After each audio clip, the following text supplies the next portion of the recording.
And we'd like to welcome you to Water Talk, brought to you by Water Pros. Hey, thank you so much for being with us. We're here every week, and we thank you for being with us as well. Paul Dowding, owner of Water Pros, better known as Paul the Waterman, joins us as always. How are you, sir? Happy Friday. Happy Friday.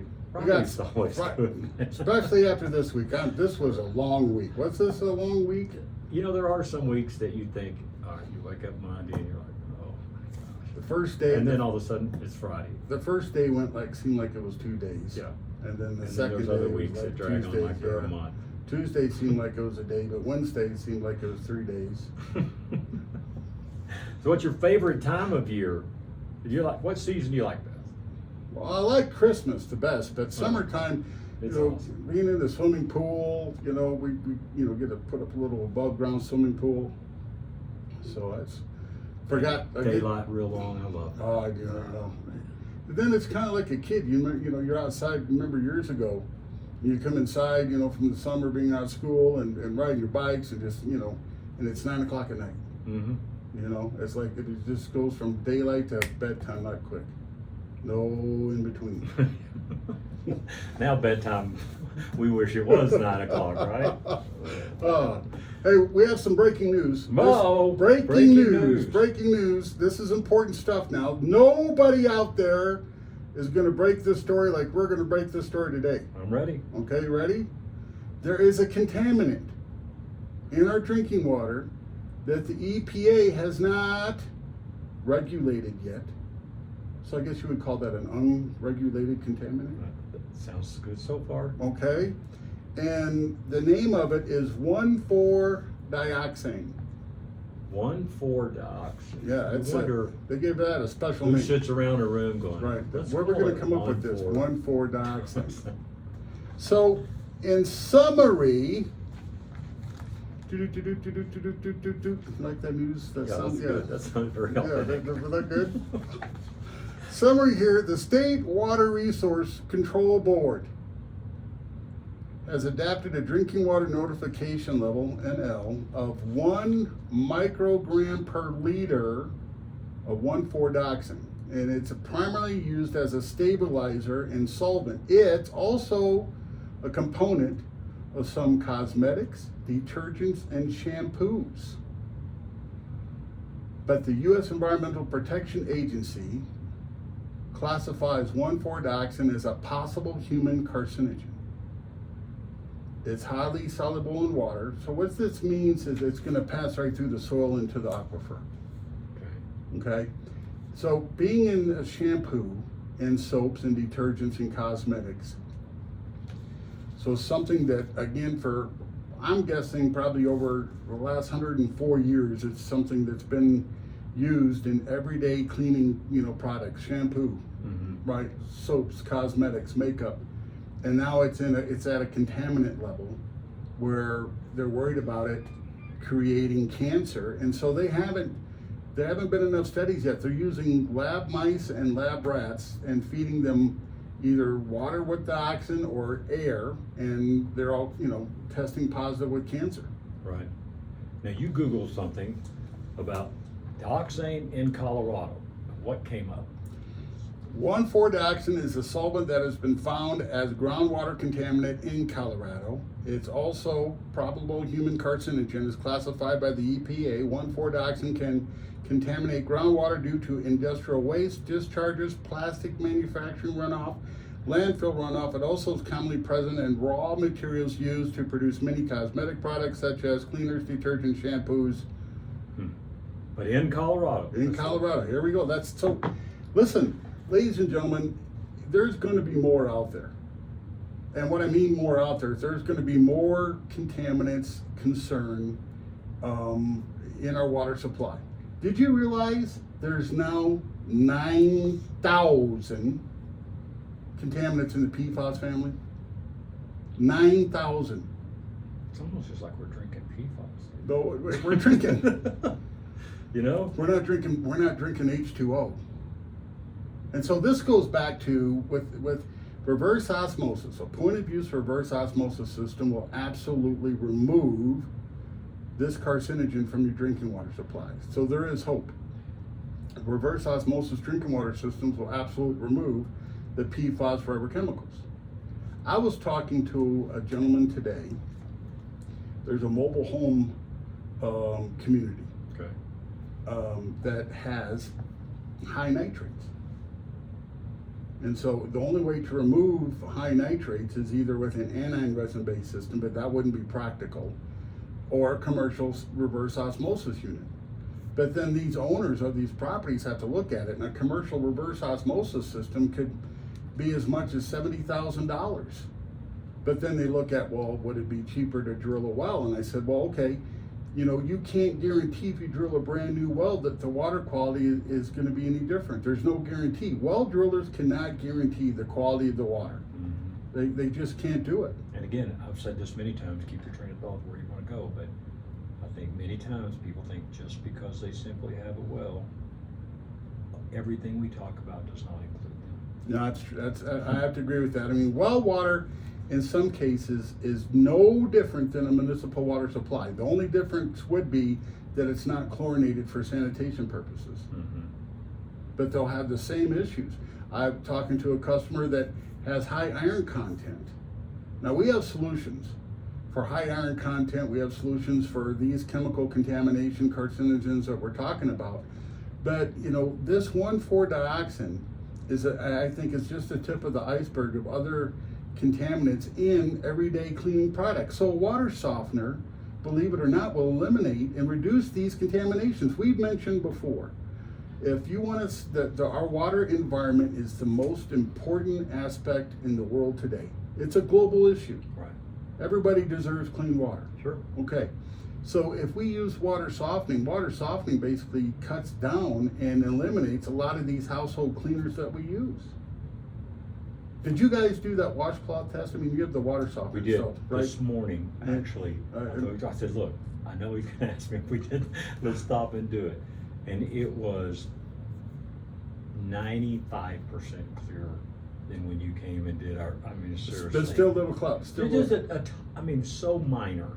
But so what that means is that you use less cleaning products, and if you're still using a little more than you should, that unused soap will come out. Mm-hmm.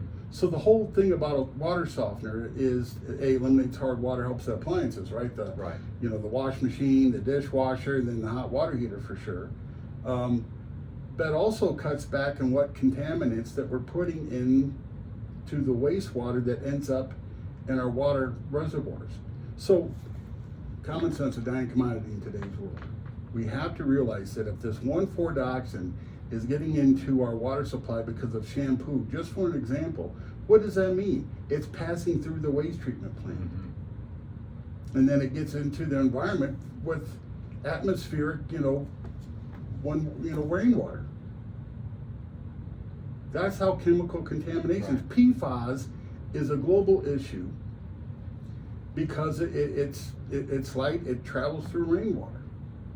Pharmaceuticals are going to be a global issue because they travel through rainwater. When you have these other industrialized nations that don't have the same practices that we do, or simply just don't care. Right. Okay, arsenic, case in point, arsenic can travel through rainwater. So let's pick on China. If China has manufacturing practices that's nowhere near the standards that we have here in the United States, and they have manufacturing that's dumping a bunch of arsenic in wastewater, and the wastewater then it gets absorbed up through the moisture and it's rainwater, and that's carried all globally. Same with the nuclear fallout in Japan. Now, let me explain what Paul meant there when he asked me if we'd done this washcloth test. When Paul comes out for his water test, this is one thing that really caught me off guard. I figured he'd come in with some kind of black briefcase with all kinds of little gimmicks in there to scare you about your water. He doesn't do that. He asks you for a bottle of water. He asks you for a bowl and a clear glass and a washcloth. So you pour your bottle of water on there, because that's salt water, right, Paul? Yep, salt water. Right. Then you get your washcloth all wet, you wring it out, and for about 3 times, of wringing it out, it looked like skim milk in a glass. That was all the trap soap in the Yeah, washcloth. I mean, it was unbelievable. And Oh my gosh. when it builds up and it Yeah. sticks to the fibers. Right. And so, before I forget, it's really important I have to do this, okay? Okay. Hi, Charlie. How you doing today, little girl? Oh, again, all right. She didn't get tired of listening to you? No. She's my, my super fan. Right, absolutely. Charlie, thanks for listening. But, so we did that. So then we did the water softener first with you.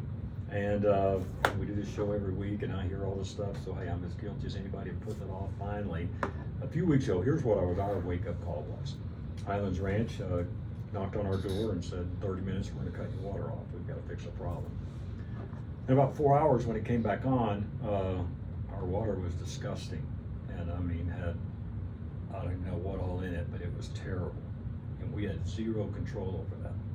So Paul came out, put in our reverse osmosis system in, and I'm telling you, Paul, I don't even know in the 20 years we've lived there if we have ever, as we reflected back this morning, ever went to our sink, got a glass out of the cupboard, and filled it and drank it out of the sink. We've never done that since we've lived in this house. We have bought Dasani water, just being honest with you, for years and years and years and years and years. That's all we've ever drank. And man, it is so nice now. And by the way, our sink, we had a little extra cover there, so your guy popped that out, boom, he was done. And it is so good. And this isn't a sales, I mean, I'm just telling you, man, it is a world of difference, better than Dasani. And he added the ice maker too. Then we had the ice and Right. everything you said. I mean, man, it's just refreshing for once. I drink tons of water. I think the most important thing is water is a flushing agent. But the most important thing is that if your water tastes good, you're going to drink more of it. Absolutely. And with the ice cubes, and so, and coffees and teas, it just enhances the flavors. Back to this issue with the 1,4-dioxane, and it's you can look it up yourself. Google 1,4, and then it's spelled DIOXANE. Do your research, and you'll see. It's at first there's a video on YouTube that from Yale University, I believe. When I first I caught this, and he said it's an undetected or unregistered contaminant. Mm-hmm. And there hasn't been enough research or testing done. And the thing that kind of concerned me at first is that they do animal testing. And then, because you think about your dog, right? Did everybody see the picture, during the hearings this week where Fauci, they were using dogs? Yeah. Oh man, those guys just need to be, there's a special place that they have to go to. So when I found out, that they use lab rats and lab mice, then I wasn't feeling so bad. So I'm not discriminating against mice and rats. Right. Okay, so I'm sorry The about dogs that. do. Right, seriously. Okay, so they still have to do more research, and so what's it going to take for them to list this? And I'm guessing they're going to throw it in the PFAS family. Mm-hmm. But for the PFAS contamination, started out with 4 contaminants. I think we went up to 197 total contaminants, and now this morning, over 9,000 on top of the pharmaceutical issue. But let's get back to the main point. This comes from everyday household products that we use. And so with everyday household products that we use, my other question is what else is out there in everyday household products that we use that's going to be harmful for our drinking water? Right. And here's something on some notes. Exposure to the 1,4-dioxane occurs from breathing contaminated air, ingestion of contaminated food, and drinking water. There you go. Public drinking water testing, is required, although the maximum contamination level has not been established for this contaminant. Notification is recommended if concentrations are above 1 UG are observed, so that's in a sense like a micro. Yeah, not much. Right. So I think as the days go by, more contaminants are going to be released. And the other issue, I've said this before, is the pharmaceutical. And so everybody, I encourage you to consider getting a reverse osmosis drinking water system at minimum in your home. But the other thing to think about is, purchasing a water softener. People need to think this, and I don't mean to try to tell people what to think, sorry about that, but if I get a reverse osmosis, I'm helping my health, but if I get a water softener, I'm helping our water environment. Oh, that's interesting. Right? If I get a water softener, I'm gonna cut back down on cleaners and detergents and soaps that clearly are contaminating our water supply. No one would have thought that. Right. But that's where they come from. Yep. And so, if you Google, water, cause cancer, there's chemicals that we've read before, but really hard to, pronunciate, right? That is used before the disinfection process. So when you take sewage and they separate the sewage, well, here's what we found out. So in the waste treatment plant, and it sounds gross, and forgive me, but if you take the sewage out of the waste treatment plant, they would take that sewage, sell it to a company who would convert it to fertilizer and sell it to farmers. Right. Well, guess what we found out? Bad idea, because all the contaminant levels of PFAS that basically was in that sewage. So that means that raw human sewage contains so much PFAS that when they take it from a waste treatment plant, make fertilizer, it contaminated farms in Texas and in Michigan. Right. To the point where the farms were no longer usable. And the animals, because of the high levels in cattle, because cattle basically graze the hay fields, so fertilizer is used to help grow crops. Right. Fertilizer is also used to help grow the pastures, the hay fields, and clover and hay combined they make a bale of hay or a round bale. Sure. And those are contaminated with forever chemicals, PFAS. So now, once they separate the sewage, then they take that water, before they introduce it back into the bodies of water that they, the reservoirs or the rivers, right? The Platte River, let's just say, they add additional chemical contaminants that are cancer-causing agents to that water to treat the water before they put it back into the environment. And then when they take it back out to give it to us, they're chlorinating it it's a chloramine with chlorine and ammonia. And chlorination in drinking water creates carcinogens, trihalomethanes and dioxins, which are known that are harmful. The World Health Organization for many years has been screaming about trihalomethanes and dioxins as a contaminant that can be absorbed through our skin and inhaled. That's why when I go out to folks that live in town, I do a hot water test for the total chlorine to show them, hey, you don't want to breathe this in. And there are people, Paul, that spend a lot of money getting these steam showers and different things. Right there, exactly. And then we also, so back to the water softener, we also have done research that show you that the minerals in water are not as beneficial to the human body. So, the hard water minerals, the manganese minerals in water, your body does not absorb. It's inorganic. So we've also talked about water hardness that can build up in the artery. You talked about a specific test that they can do, an x-ray that shows the calcium buildup in your arteries. Oh yeah, in the carotid arteries, Right. they do that. They'll do these hard things now. You can do them for, $150 at some of the local South Denver cardiology, which is where the cardiologist, and I did put a message into him, by the way, to try to get him on, because he was on 9 News a month or so ago. And, but I'm telling you, it's a problem, man. It is a health problem. Well, then you have kidney stones and gallstones. So that's just, hard water is not a benefit. So we want to basically throw that out there. The other thing that we need to think about too, and is the pharmaceutical contamination. I really want to run that home. Do you realize, and this is something that I found out, 30% of people in the United States of America, 30% have a bacteria in their body right now that's resistant to antibiotics. 30%. And so there's a lot of antibiotics in the water. So this proves to me that I'm right about pharmaceutical contamination, because antibiotics are, in poultry and beef that we eat, pork, right? Now some farmers are, supposed to eliminate that, but they do that for a reason. Right. Okay.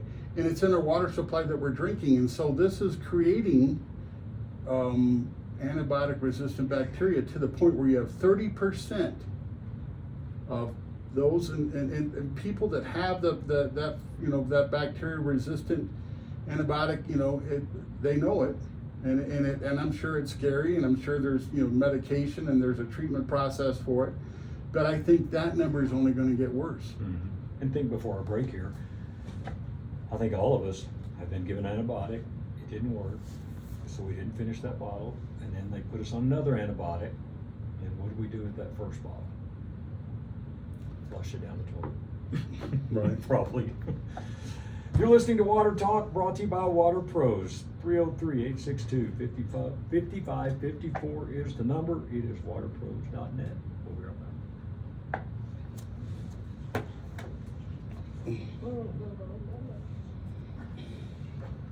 Paul, he's talking to you. Yes, sir. Yeah. Yeah. Exactly correct. No, well, not only that, but the overuse of it. How much time we have? I'm sorry? How much time we have? Okay. I've never called you on the radio station to say, hey, I love you. I love you too. Do I look good behind the mic? I gotta go. I'm listening to Water Talk. Oh, you gotta go? Okay, bye. I got 2 listeners.